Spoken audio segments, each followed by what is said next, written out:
Estoy ya. Hola, muy buenas. Hoy yo junto a mis compañeros Gerardo Figueroa, Bruno Godoy y yo Alejandro Zambra, le vamos a hablar sobre la instrumentación que utilizamos en la planta número 4, ya que vendría siendo la planta de recuperación de azufre. Cosas que tenemos que tener en consideración son siempre los objetivos que queremos para la planta. En este caso, como hemos dicho, he dicho anteriormente, la idea que queremos es hacer una instrumentación tal que podamos cumplir tanto los objetivos de la planta como por cuidar la planta así como tal. El hecho de no querer estropear como los instrumentos con los cuales estamos trabajando. Es para esto que primero tenemos los dos estanques que se presentan en pantalla, donde entra el gas ácido de recuperación de amina y el otro gas ácido de SWS. Primero podemos observar a los cuales se les aplicó un PIC que va a estar controlado, va a estar conectado a una válvula, la cual la válvula está a la salida del estanque. Lo que sucede es que los estanques en sí siempre van a estar llenos, pero lo que nosotros queremos, lo que nosotros vemos es que no haya un cambio bruto, como se podría decir en la presión, ya que queremos trabajar generalmente a una presión constante. Entonces, hipotéticamente, ocurrir algo con el flujo de entrada, nosotros mediante la presión vamos a poder observar lo que está ocurriendo, de tal forma de que las válvulas que presente la válvula 26 y 27 van a poder permitir el flujo de control de estos estanques. Luego estos flujos se juntan, llegando a un intercambiador de calor que a continuación vamos a explicar. Por el lado izquierdo tenemos un flujo de aire que va a atravesar un soplador. Luego este flujo se va a dividir para poder utilizarlo en otros procesos y este también va a llegar a un intercambiador de calor. Como podemos observar, tenemos dos intercambiadores de calor, uno de la corriente de la derecha y uno de la corriente de la izquierda, los cuales vendrían siendo intercambiador 5 y 6. Ambos están controlados por un TIC a su salida un sensor a su salida de TIC, y también tienen una válvula que está a la entrada del intercambiador de calor. ¿Por qué tenemos un TIC acá? Lo que sucede es que nosotros queremos controlar bien nuestra operación. Por lo tanto, una de las cosas que necesitamos es que los flujos de entrada al horno sean flujos a una corriente de 230 grados Celsius. Por lo tanto, necesitamos un TIC que va a ir controlado al flujo de vapor, de tal forma que nosotros podemos controlar el vapor que entra en el intercambiador de calor para que la temperatura de nuestros flujos principales vaya cambiando. En este caso, es importante conocer que las válvulas están a la entrada del intercambiador de calor, de tal forma que hipotéticamente ocurrió una falla dentro de nuestra planta, las válvulas se accionen de tal forma que estas hagan que el flujo de vapor se quede fuera del intercambiador. ¿Por qué? Porque si hipotéticamente la válvula estuviera después del intercambiador de calor, el vapor podría quedar dentro del equipo. Y un equipo con un flujo estancado, se podría decir, y más encima caliente, puede dañar completamente nuestro equipo. Y como decía anteriormente, nosotros lo que queremos es no dañar nuestro equipo, siempre cuidarlo al máximo, buscar la seguridad de nuestros equipos. Una vez ocurrido esto, vamos a pasar a que los flujos que anteriormente mencionamos van a llegar al horno. Donde en el horno tenemos un AI, que va a ser un controlador que va a ver la composición de salida, y un TIC. Ahora procedemos a explicar para qué se utilizaron y por qué se colocaron estos. Cosas que tenemos que saber es que cuando entran los flujos, primero lo que va a ocurrir, va a haber una reacción de la cual vamos a obtener SO2 en el horno. Luego esto va a llegar a otra cámara, donde va a seguir ocurriendo otra reacción, donde vamos a tener amoníaco, y en esta cámara la idea es que el amoníaco se oxide lo más que se pueda, ¿ya? O sea, es decir, que se oxide completamente. Pero para que el amoníaco se oxide, necesitamos que haya una temperatura aproximada en la cámara de 230 grados Celsius. Como podemos observar, necesitamos un TIC en el horno para poder controlar el ingreso de gas que entra, para poder controlar la temperatura que vamos a tener dentro de nuestro horno. Y también necesitamos una IC, el cual nos va a ayudar a ver la composición del flujo de salida. ¿Y por qué necesitamos verla? Porque la gracia es que nuestro flujo de salida contenga aproximadamente un 50% de azufre o más. La idea es que nosotros ganemos a través de la planta, no que perdamos. Por lo tanto, el AIC va a permitir que se ingrese más o menos aire en caso sea necesario, porque el aire va a ayudar dentro de las reacciones que ocurren dentro del horno. Por lo tanto, es muy importante que podamos controlar tanto el gas de entrada como la cantidad de aire que entra a través de nuestra pantalla. Bueno, ahora hablaremos de la corriente de gas que sale del horno, la cual ingresa a la caldera, equipo que cumple la función de enfriar el gas a 316 grados Celsius, lo cual esto genera un vapor de alta presión de 600 psi. Bueno, utilizaremos un TIC en la salida de la caldera para controlar el agua de alta presión que se utiliza en el equipo para enfriar. Este TIC nos sirve para ver que se cumple la temperatura requerida de los 316 grados Celsius. El vapor generado se utiliza en los precalentadores, como podemos ver, que sería esta línea roja, ¿ya? La corriente gaseosa que sale de esta caldera ingresa al primer condensador, donde se condensa una cantidad de azufre con una corriente de agua de servicio, la cual se convierte en vapor de baja presión, que se encuentra a 50 psi. Los gases que no alcanzan a condensar salen del condensador a 160 grados Celsius y el azufre líquido se guarda en el estanque 3 a 125 grados Celsius, ¿ya? Este proceso de condensación se realiza 4 veces con la misma dinámica. Bueno, se instrumentan estos equipos con un PIC para medir la presión dentro del equipo, como coexiste la fase gaseosa y líquida del azufre en este mismo. Es muy importante tener controlada la presión, ya que regula el flujo de vapor de baja que salen de esto. La corriente que sale del condensador 1 pasa por un precalentador que eleva la temperatura de la corriente gaseosa hasta los 240 grados Celsius. La corriente que sale de esto debe tener un TIC que controle el flujo de vapor de alta que pasa por los precalentadores en cada caso, ¿ya?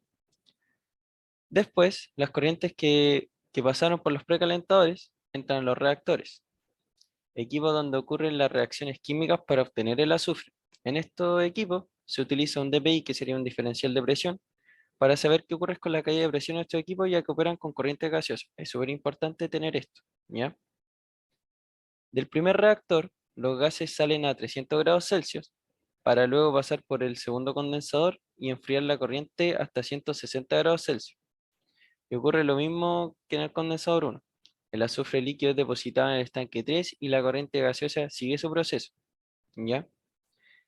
El gas que sale del condensador 2 es calentado hasta los 205 grados Celsius en el precalentador 2 para luego ingresar al segundo reactor, ¿ya?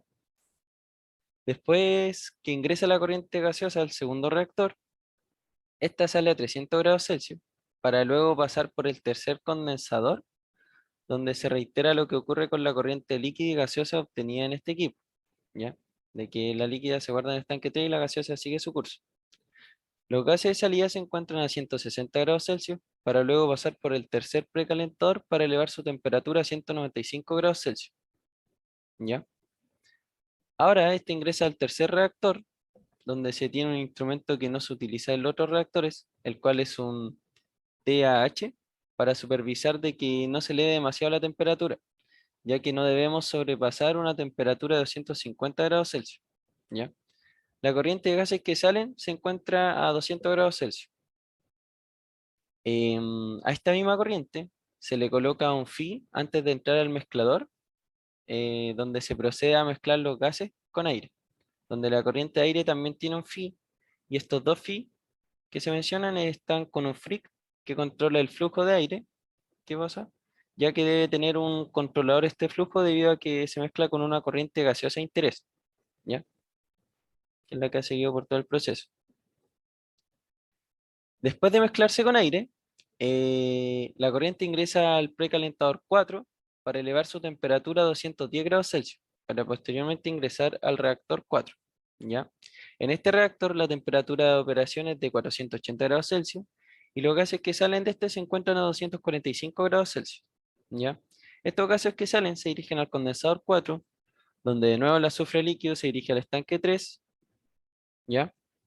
Por otro lado, la corriente de gases que sale de este equipo debe ser incinerada en un quemador, ¿ya? Porque contiene toxina y gases tóxicos.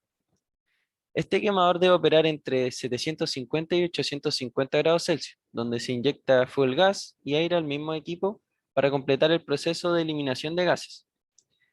El aire es controlado por una IC que se encuentra en el mismo quemador.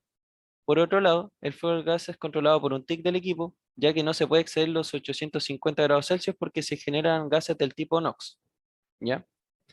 A la salida del quemador se coloca un PIC que regula esta corriente, ya que si la presión se eleva mucho, implica un cambio en la temperatura de la corriente debido a que son gases, ¿ya? El azufre líquido obtenido de los distintos condensadores llega a parar al estanque 3, también conocido como estanque de desgasificación.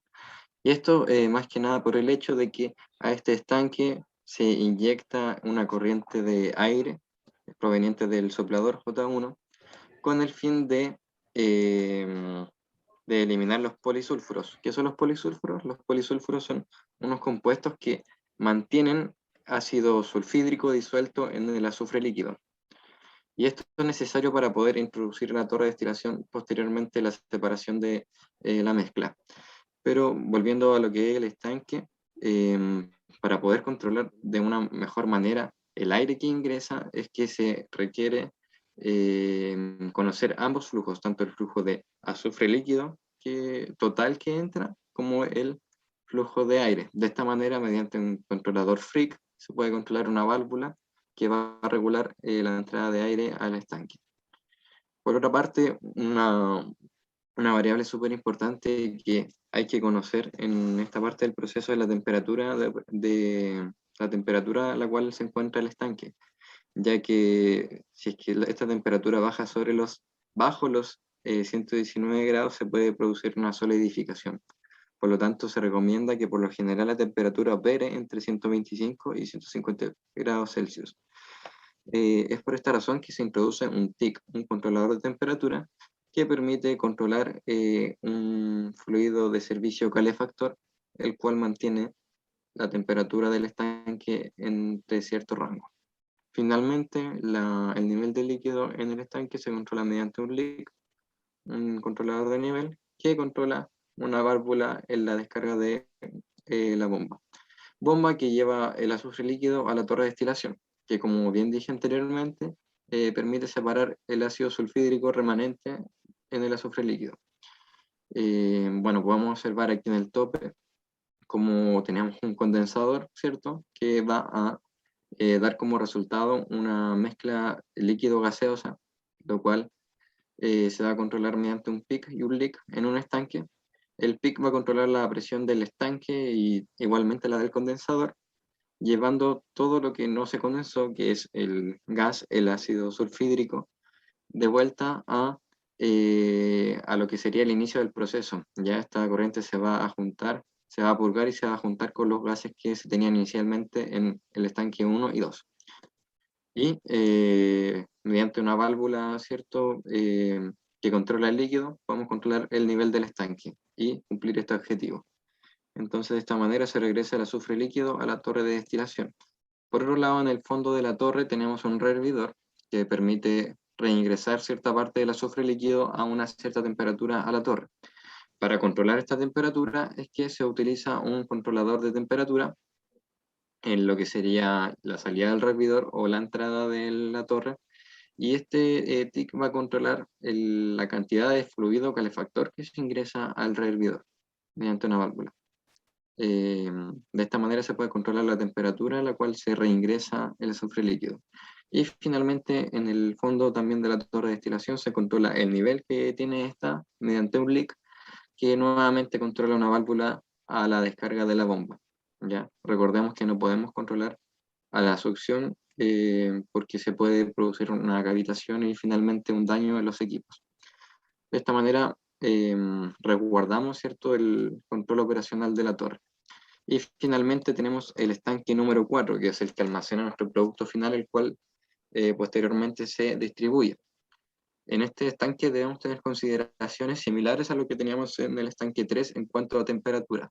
Por esto es que de igual manera se controla la temperatura variando o controlando el flujo de servicio calefactor que se tiene, ¿cierto? Se tiene un serpentín, al igual que en el estanque 3. Y el líquido o el nivel de líquido en el estanque se controla con una válvula. Eso sería como la parte final del proceso con la cual finalmente se obtiene el producto final. Muchas gracias y esta fue nuestra presentación de la instrumentación de la planta de recuperación de azufre.